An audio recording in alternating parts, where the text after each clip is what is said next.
きしめた心のコスモ熱く燃えせ奇跡を起こせ Konnichiwa les Sens, bienvenue pour cette nouvelle vidéo. Au programme aujourd'hui, la présentation de la mise à jour, comme à l'habitude. Ça ira relativement vite, hein. Il y aura principalement la présentation de quelques nouveaux guerriers, simplement parce que bon, on a eu l'arrêt du PVP, il y a un nouvel événement qui est arrivé. Avant de démarrer, je voudrais revenir sur une petite erreur que j'ai commise dans la vidéo précédente. Lorsque je vous avais parlé de la compétence C, passive 3 pardon, de notre ami Siegfried. Je vous avais dit que voilà, quand la compétence chargée est activée, donc en gros une attaque A, B, j'avais pris l'exemple de la C, la compétence s'active, c'est une erreur.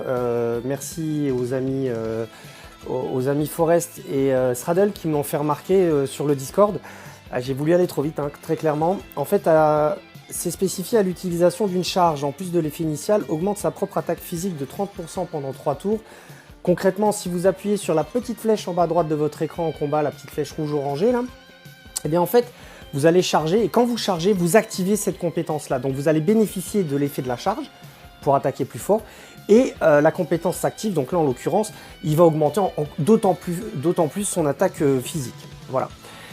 Cette petite coquille étant réparée, on va pouvoir passer à ce qui nous intéresse aujourd'hui. La sortie dans un premier temps d'un nouveau GC en la personne de Doko. Alors, avant de présenter le guerrier, je voudrais revenir quand même sur une chose concernant les GC, parce que c'est vrai que c'est toujours sympa pour les cartes, ils ont des belles images, etc. Ils sont très puissants. Simplement, on est passé au rang Argent Plus, level 200. Et l'une des conditions pour accéder à ce level-là, pour un guerrier, c'est d'être rang 6. Et c'est là que ça se complique, parce que les GC, pour être rang 6, il faut les dropper 2 fois. Donc, ayez ça à l'esprit. Avant de vous engager sur un GC, partez du principe que ou vous faites tout pour l'avoir autant de fois qu'il faut, ou alors il va pendant un moment juste servir à la collection. Voilà. Donc, déjà ils ont réussi une carte tout simplement magnifique. Enfin, perso, je la trouve super belle. Je trouve également ces attaques relativement chouettes, notamment la première. Regardez, enfin, je trouve qu'ils ont, là pour le coup, ils l'ont respecté, hein. Ils ont fait un truc vraiment bien. Je trouve qu'elle a vraiment quelque chose. Bon, les armures sont splendides et l'animation est top. Non, vraiment c'est plutôt pas mal. C'est un GC qui vaut le coup, hein. Autant certains, on s'était toujours posé la question, autant moi je le trouve plutôt bien.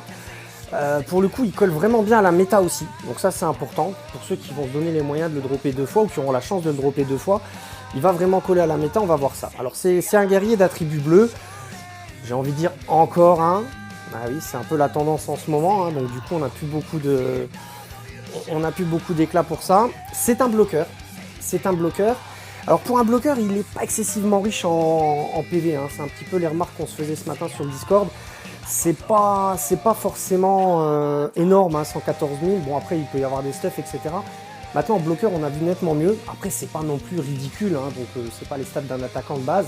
Il sera capable d'encaisser, c'est pas le souci. Mais à prendre en compte, c'est pas fou non plus. Par contre, il a une attaque de malade. Il attaque en physique.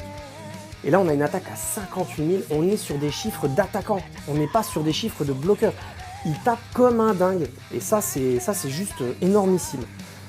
Il défend relativement bien en physique. Il est un peu plus léger en combo, mais pourtant, bon, avec un peu de stuff ou en l'accompagnant bien, ça peut se compenser.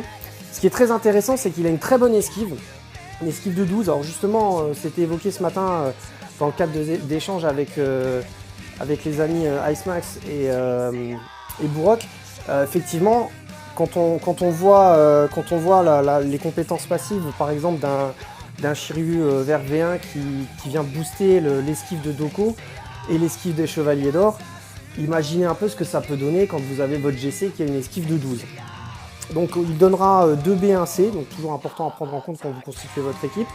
Et au niveau des tags de guerrier, il sera donc Chevalier d'Or, Arc, Âme d'Or et Armure Divine. Alors je passe toujours relativement vite là-dessus, je me contente de vous les lire. Je vous réexpliquerai ça dans un tuto compoting qui viendra un petit peu plus tard. C'est très important les tags de guerrier, donc prenez-les en compte. parce que c'est directement grâce à eux que vous allez pouvoir voir si vos chevaliers vont pouvoir ou pas bénéficier de certaines compétences d'autres chevaliers. Donc c'est pas neutre et c'est pas pour rien que je prends tout le temps de vous les lire.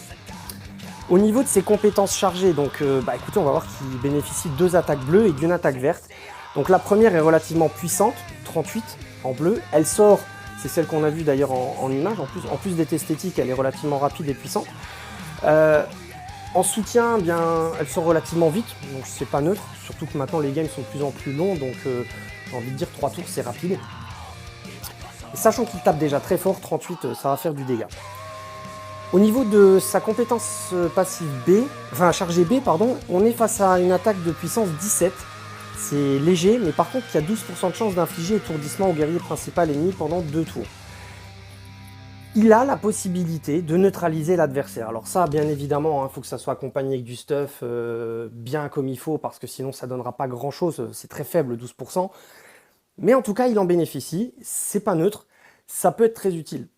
Je rappelle que quand votre adversaire subit ce type d'attaque, et qu'il est touché par exemple par l'étourdissement pendant 2 tours, s'il ne bénéficie pas d'un soutien, il ne peut pas vous attaquer, il ne fera qu'encaisser.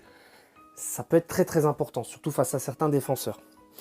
Enfin, son attaque C, qui est verte, il n'attaque qu'en physique de toute façon, donc elle est de type physique. Elle sort très vite en soutien, c'est énorme, 2 tours c'est le plus rapide. Donc tour 3, vous pouvez déjà la balancer. Surtout, elle est verte, elle est très puissante, 43, et de vitesse 1. Donc très lent, vous allez me dire. Moi je considère que c'est un avantage compte tenu de la méta actuelle. J'ai l'impression que c'est tout simplement la meilleure réponse possible qui a été donnée face à Poséidon et ses marinas. Vous avez un guerrier bleu face à des guerriers bleus, face à un défenseur comme Krishna bleu, face à Poséidon lui-même, et derrière, donc il n'aura pas de problème d'affinité s'il est au combat avec eux. Par contre derrière, il va avoir la possibilité de les OS directement parce qu'il tape très fort, l'attaque est très puissante. Et comme Poséidon a cette capacité à inverser les vitesses d'attaque dans le game, là avec lui il va être pris à son propre jeu, quoi. C'est fort, c'est très très fort, et pour ceux qui vont se donner les moyens de le dropper 2 fois, c'est un perso à jouer. Avec la méta actuelle, il colle vraiment, mais vraiment parfaitement. Alors ses compétences passives au début du 3e tour diminuent la résistance à l'étourdissement. Bon, j'ai envie de vous dire, il s'auto-aide. Voilà, tout simplement, il va se booster, il va s'aider lui-même à passer son attaque. Au début du 3e tour, il ralentit la compétence chargée A du guerrier principal. Donc en fait, c'est de l'anti-mu blanc, c'est de l'anti-mu, hein, tout simplement. Votre adversaire, au lieu d'attaquer à 9, va attaquer à 7. Bon, voilà, oui, c'est clairement un plus. C'est clairement un plus. Maintenant, c'est pas non plus fou. C'est pas quelque chose...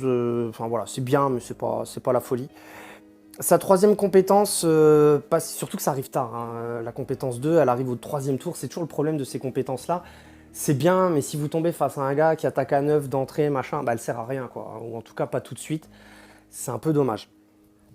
Sa compétence passive 3, l'utilisation d'une charge, en plus de l'effet initial, supprime 3 renforcements sur chaque ennemi. Ça renvoie à notre ami Siegfried, hein, c'est la même chose. Donc quand vous allez charger, là lui, il va supprimer 3 renforcements sur chaque ennemi. Donc si vous avez un adversaire qui bénéficie d'un banc où il va avoir du boost d'affinité ou du boost d'attaque, ce genre de choses, ces guerriers ils vont se retrouver sans ces renforcements-là. Et ça, dès que vous allez charger.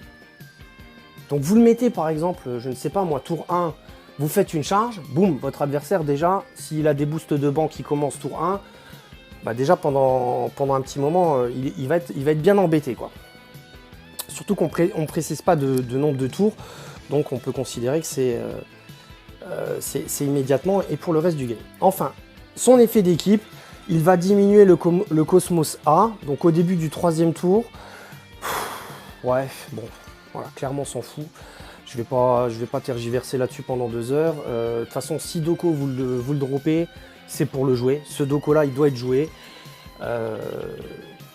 Et en plus, la compétence passive de banc, franchement, elle est pas folle, quoi. Voilà. Donc, très bon chevalier, très bon guerrier. Moi, je trouve qu'ils l'ont réussi. Il y a vraiment moyen d'en faire quelque chose de très très intéressant. Après, ça reste un GC, comme j'expliquais tout à l'heure. Si vous ne le droppez pas 2 fois, avec le niveau des guerriers qu'on commence à avoir actuellement, ça va devenir compliqué. Autres nouveaux guerriers qui sont sortis, eh bien, on reste dans la série de ce qui se fait avec nos amis Marina. De toute façon, c'est la période en ce moment. Donc 3 guerriers en vedette qu'on va passer assez rapidement. Le premier, c'est Isaac de Kraken. Pour le coup, c'est un guerrier vert, c'est un défenseur qui a pas mal de PV. La particularité, il a une énorme défense physique. Par contre, il ne défend pas bien du tout sur le combatif. Donc ça, il faut le savoir. Il a peu d'esquive et il n'aime pas le combatif. Vous lui mettez un Saga en face, il va pas aimer. Le rouge sur le vert, plus le fait que c'est du combatif, c'est pas pour lui. Donc ça, c'est à prendre en compte. Par contre, c'est un gros défenseur physique. On va voir après au niveau de ses compétences. Un Cosmos équilibré. Bon, c'est un Marina, donc avec tout ce qui va avec au niveau des tags. Au niveau de ses compétences chargées, il a des attaques, il a une attaque relativement rapide et puissante. Il a toujours cette possibilité d'infliger le gel.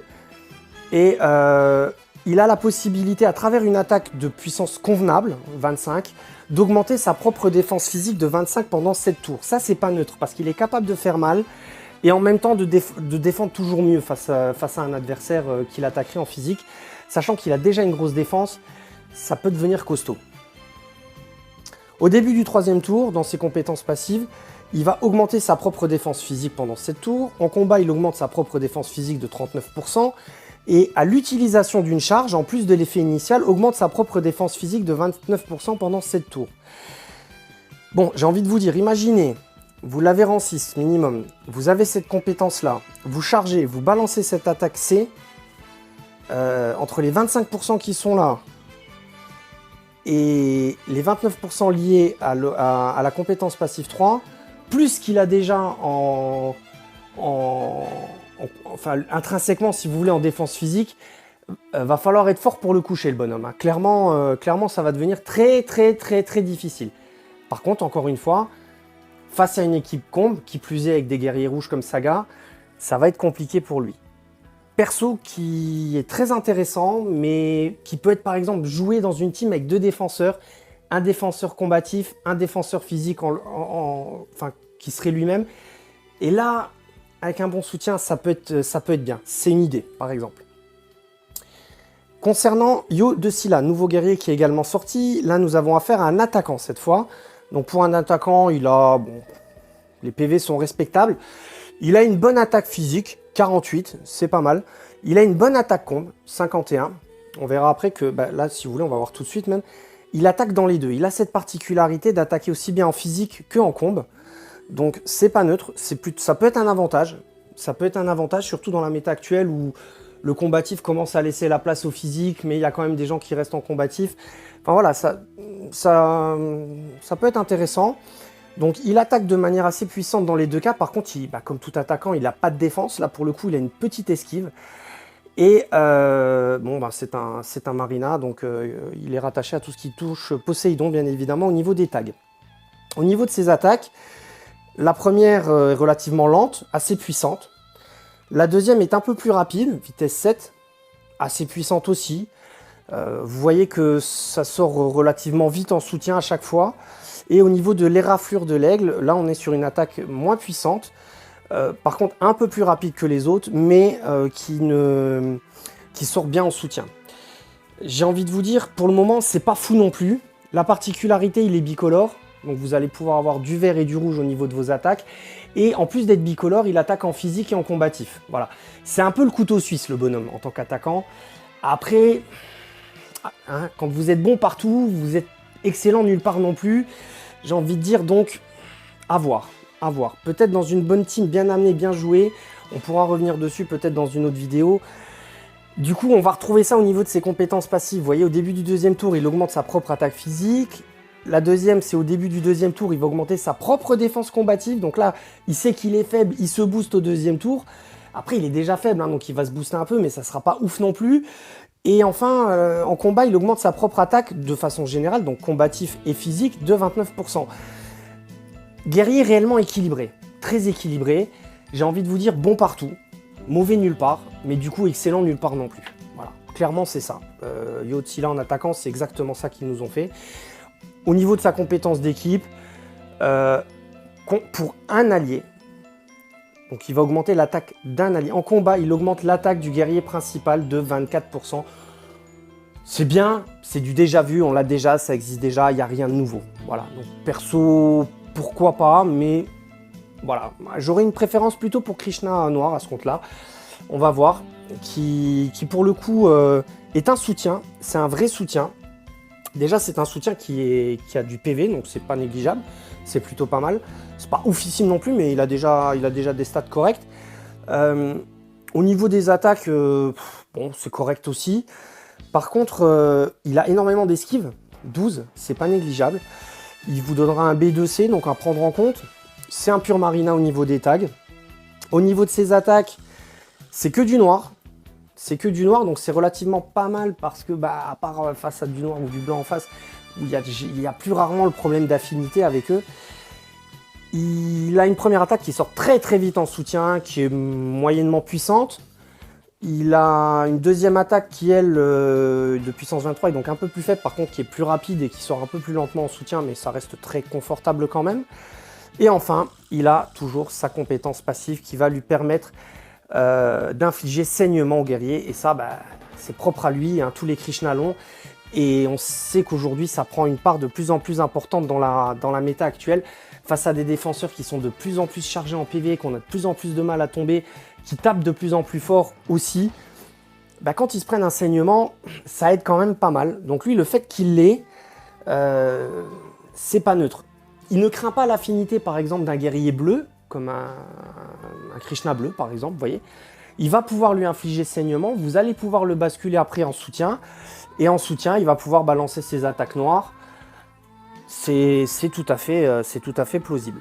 Voilà, donc c'est pas un guerrier ouf, mais mérite un intérêt, il peut être intéressant à jouer. Surtout qu'au niveau de ses compétences passives, il y a des choses assez intéressantes. Il va, dans un premier temps, s'il est remplacé, augmenter la défense des alliés de 19% pendant 7 tours. Donc, vous voyez ce que je vous disais, le fait de jouer tour 1 et de le switch, direct, boum, vous prenez un boost pour tout le monde. S'il est remplacé, il augmente l'attaque des alliés de 19% pendant 5 tours. Donc non seulement il augmente leur défense, mais en plus il augmente leur attaque. Donc ça, c'est pas neutre non plus. Et enfin, en combat, dès le départ, il va augmenter les PV des alliés de 14%. Donc à travers lui, vous réglez la plupart du temps le problème d'affinité. Avec vous infligez saignement, vous switchez, vous boostez attaque, défense de votre équipe. Et en plus de ça, les gars, ils ont un boost de PV. Ça commence à être sympa. On est sur du vrai soutien. Voilà, on est sur du vrai soutien. Je vais juste finir sur sa compétence d'équipe. Au début du 3e tour, il supprime 3 affaiblissements sur chaque allié. C'est bien, mais c'est bon, voilà, c'est du déjà vu. Clairement, si vous droppez Krishna, vous souhaitez le up, il faut le jouer. Il faut le jouer, il peut être vraiment intéressant dans une team. C'est pas lui qui va vous démonter un gars en soutien, clairement. Mais par contre, il va vraiment apporter un plus aux autres personnages de la team. L'augmentation de puissance, on le voit très bien par exemple pour ceux qui jouent, et ça c'est connu, Aiolia, Aiolos. Quand Aiolos vient booster Aiolia, on a quand même, à ce moment-là, on voit qu'il y a un boost qui n'est pas négligeable, on voit la qualité du boost, c'est pas neutre, et bien là ça serait un petit peu pareil, quoi. Sauf que là c'est tout le monde qui va en profiter. Alors ça sera un peu moins fort, mais ça sera pour tout le monde. Voilà, donc là, c'est ce qu'on a eu de réellement nouveau en termes de personnages. Après, concernant les actions en elles-mêmes, on a cet événement de classement qui est sorti, que je vous invite à faire. Vous avez la possibilité, à travers l'événement de classement, d'aller combattre Poséidon, et donc de gagner des points, de gagner des événements de mission, des choses qui vont vous permettre de up vos chevaliers, de faire différentes choses, de progresser tout simplement dans le jeu. C'est pas inintéressant non plus, donc voilà. J'espère que cette vidéo vous aura plu. Je vous invite également à nous rejoindre sur le Discord comme à l'habitude. Je vous invite également à venir regarder la prochaine vidéo qui sera un tuto sur la compo team. Juste pour moi le temps de la terminer. Je vais vraiment reprendre les éléments de base qui permettent de construire une team du début à la fin, du moment où vous allez choisir vos chevaliers jusqu'à pourquoi, comment les mettre ensemble, pourquoi et comment la jouer. Voilà, donc ça prend un peu plus de temps, mais pour le coup, ça pourra apporter notamment aux nouveaux joueurs. On va maintenant passer aux traditionnelles invocations. Traditionnelles invocations pour lesquelles j'ai pas encore eu trop de bonheur quand je suis en vidéo, donc j'espère que cette fois ça va changer. Bon, on va en faire 2-3 comme à l'habitude, et puis on se reverra pour la prochaine vidéo. Donc c'est parti, première invocation en argent. Ah, c'est plutôt intéressant, il y a les comètes, ça c'est intéressant. Alors qu'est-ce que ça va donner? Qu'est-ce que ça va donner?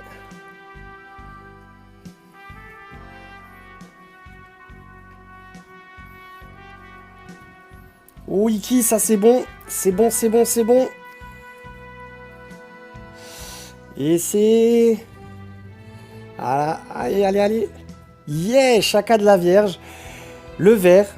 Alors, ouais, ça m'intéresse. Ça m'intéresse parce que ben, il est relativement up chez moi. Je l'ai joué pendant un moment. Je pourrais relativement le faire passer au 4e arbre sans trop de difficulté assez vite. Donc pourquoi pas, même si je l'ai trouvé un peu léger les derniers temps et je l'avais mis un peu de côté, ouais, c'est un bon drop. Allez, on recommence. Là pour le coup on va taper du bronze, hein. De toute façon, honnêtement je l'ai pris en tant que chevalier d'or, mais ça fait quasiment une semaine, je drop que du bronze, hein. Donc bon, à moins que ça s'inverse vraiment pour la vidéo et que vous me portiez chance. Allez, on va voir. Allez Seiya, balance tout ce que t'as.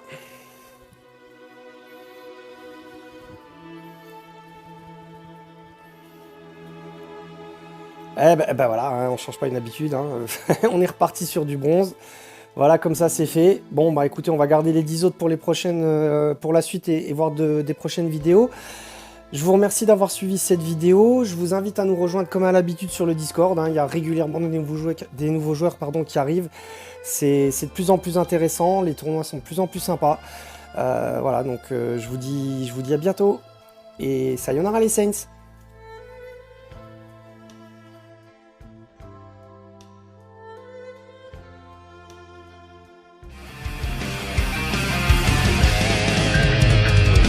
抱きしめた心のコスモ熱く燃えせ